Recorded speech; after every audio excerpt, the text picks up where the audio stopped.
What if I told you that the strongest men in the world are not the ones with the loudest voices, the biggest titles, or the most aggressive attitudes? What if true, unshakable strength is not something you project outwards, but something you build quietly, internally, in the moments when no one is watching? Our culture often sells us a cheap, counterfeit version of masculinity, a caricature of strength that is all about dominance, unwavering certainty, and a refusal to show any vulnerability. But this version of strength is incredibly fragile. It shatters under pressure. It panics in the face of uncertainty, and it crumbles at the first sign of criticism. It is a house of cards. There is another, older, and far more durable form of strength. It is not built on ego, but on humility. It is not demonstrated through noise, but through composure. It is not about having all the answers, but about knowing the right questions to ask. This is the quiet, internal fortitude that has been practiced for centuries by thinkers and leaders known as the Stoics. They understood that a man's strength is not measured by his ability to control the world around him, but by his ability to master his own inner world. Today, we are not here to discuss ancient philosophy. We are here to unpack the practical toolkit of the unshakable man. We will explore the 6 pillars of inner strength, 6 disciplined practices that separate the truly powerful from the merely loud. This is your blueprint for building a foundation so solid that no external event can topple it. Pillar number 1, the mastery of words, the economy of speech. The first pillar of strength is the disciplined use of language. A weak man uses words as a shield, a sword, or a smokescreen. He talks to fill silence because he is uncomfortable with it. He speaks to prove how much he knows because he is insecure about his own intelligence. He reacts with sharp words because he lacks the composure to respond thoughtfully. His words are cheap, and as a result, so is his influence. The unshakable man understands that words are currency. He does not spend them recklessly. His strength is found in the economy of his speech. He doesn't rush to fill the silence. He understands that in any negotiation, conversation, or conflict, the person who is comfortable with silence holds the power. Silence invites the other person to reveal more, while a constant stream of talk reveals your own anxiety. He speaks with intention, not reaction.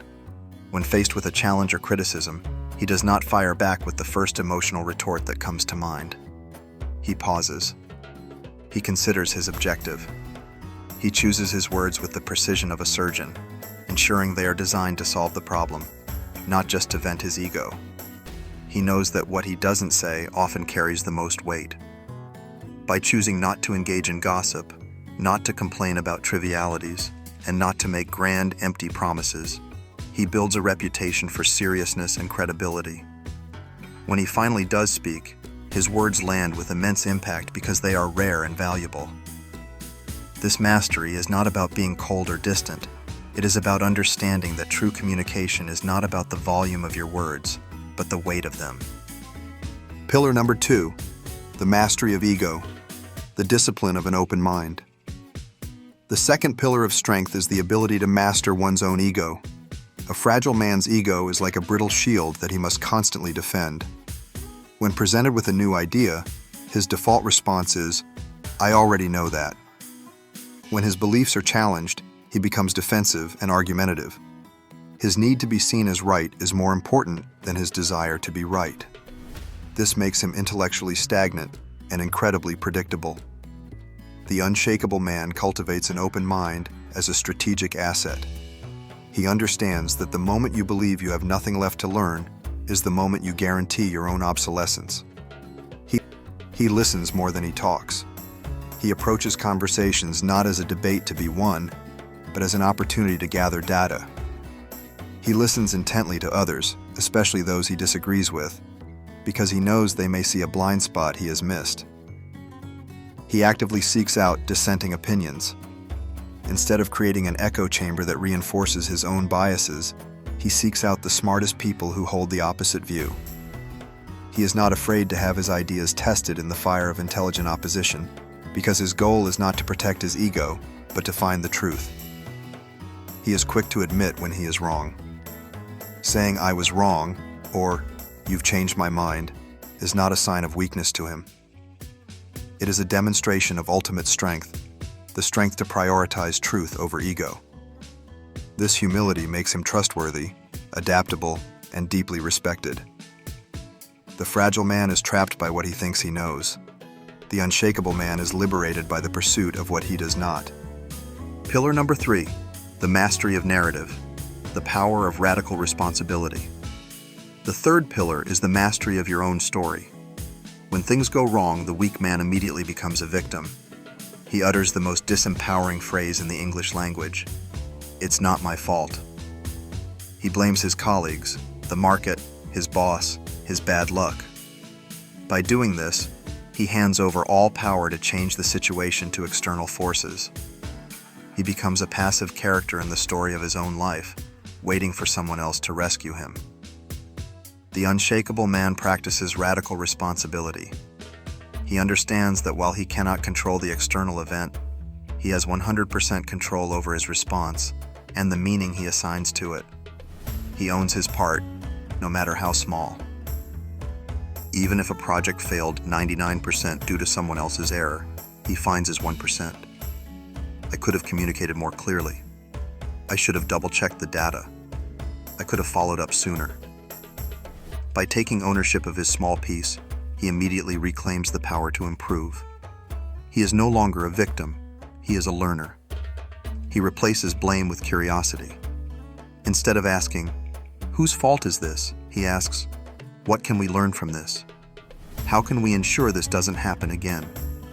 This shift instantly transforms a toxic, finger-pointing environment into a constructive, problem-solving one. He is the editor of his own story. He knows that a setback is just a plot point, not the end of the book. He consciously chooses to frame challenges as opportunities for growth and failures as lessons in resilience. He is the protagonist of his life, not a side character.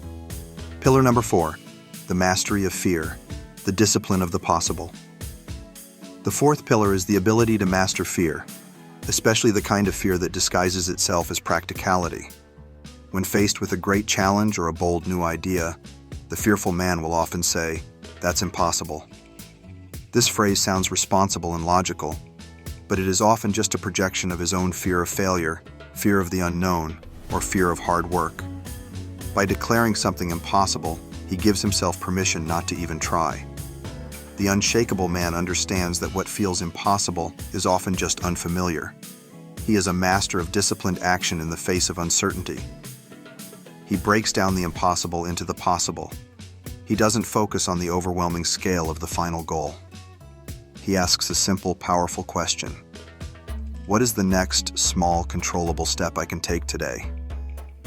He knows that the longest journey is just a series of single steps. He embraces action as the antidote to fear. He knows that fear thrives in the vacuum of inaction and speculation. The fastest way to dissolve fear is to get busy, to start moving, to gather data through action. Even a small step forward changes your perspective and builds momentum. He sees obstacles as the path. The Stoics taught that the obstacle in the way is the way. A difficult client is an opportunity to master negotiation. A tight budget is an opportunity to master creativity. A technical failure is an opportunity to master engineering. The problem is not a roadblock, it is the curriculum for his growth. Pillar number 5, the mastery of independence, the strength of strategic interdependence. The fifth pillar is a nuanced understanding of independence. A common but fragile model of strength is the lone wolf, the man who insists, "I don't need anyone's help." This sounds noble, but it is often a mask for pride and fear of vulnerability. The lone wolf carries all his burdens alone, struggles in silence, and eventually erodes his own resilience by refusing the very thing that makes humans strong: cooperation. The unshakable man practices strategic interdependence. He is self-reliant, but not an island. He knows when to stand alone. He does not need the approval of others to validate his choices. He can make hard decisions and walk a lonely path if his principles demand it. He knows when to ask for help. He is not afraid to say, "I don't know the answer here," or "I can't do this alone." He understands that asking for help is not a sign of weakness, but a sign of strength and humility. He surrounds himself with smart people and leverages their expertise. As Abraham Lincoln did with his team of rivals, he seeks out those who will challenge him, not just agree with him. He offers help freely. Because he is not defined by a fragile need to be the strongest one, he can generously support and elevate others without feeling threatened. His strength is not diminished by the success of others, it is amplified by it. Pillar number 6, the mastery of action, the discipline of now. The final pillar is the mastery of action over intention. The weak man lives in a world of someday. He says, "I'll do it later. I'll start that project when things settle down. I'll apologize next week." These phrases are seductive because they remove the immediate pressure of action. But later is the graveyard where most great ideas and noble intentions are buried. The unshakable man is defined by a bias toward action. He understands that time is the one resource he cannot control or get back. He practices a sense of urgency. He lives with the quiet understanding that life is finite. This doesn't make him morbid. It makes him focused. He doesn't put off the important phone call, the difficult conversation, or the first step on a new project. He understands that action creates motivation. He doesn't wait to feel like it. He knows that motivation is not a cause, but a byproduct of action. The simple act of starting, even in a small way, creates the momentum that carries him forward. He lives without regret. By consistently doing the important things he needs to do, he builds a life free from the heavy weight of what if. He knows that a life worth remembering is built not on good intentions, but on completed actions. A practical exercise, the pillar audit. This isn't just a list to be admired, it's a diagnostic tool. To begin your own practice, you must first honestly assess your foundation. This exercise is called the pillar audit. The drill. Take a piece of paper and write down the 6 pillars: words, ego, narrative, fear, independence, and action, the instructions. For the next 7 days, your only task is to observe yourself. At the end of each day, take 5 minutes to reflect and give yourself a simple grade, +, or, for each pillar based on your conduct that day. +, means you acted in alignment with the principle of strength. Means you were neutral or it didn't really apply. Means you acted in opposition to it. You chose the weaker path. Be brutally honest. No one will see this but you. Did you use words reactively? Did you listen to a dissenting opinion with genuine curiosity? +. Did you blame someone else for a mistake? Did you take the first small step on a daunting task? The purpose. After a week, you will have a clear, data-driven picture of your strengths, and more importantly, your weaknesses. You will see the pattern. Perhaps you are strong in action but weak in mastering your ego. Maybe you have a strong narrative but a fear of asking for help. This audit tells you exactly where you need to focus your work. It is the blueprint for your own self-mastery. The lesson learned. The ultimate lesson is this: true strength is not an inherent trait you are born with. It is a set of skills you develop. It is a disciplined, daily practice of mastering your inner world, your words, your ego, your story, your fears, your independence, and your actions. This is the hard, quiet work that builds an unshakable man. Your work begins now. Your challenge is to conduct the pillar audit for just 1 day. Tonight, before you go to bed, take 5 minutes to honestly grade yourself on these 6 pillars. To make a commitment to this first act of self-examination, go to the comments below and share the 1 pillar you want to focus on improving first. You don't need to share your grade, just your intention. Write, "My focus is pillar." By declaring your focus, you are taking the first most important step. If this guide has provided a clear path forward, a like helps it find others who are also on this journey. To continue building your own inner fortress, consider subscribing. Thank you for being here.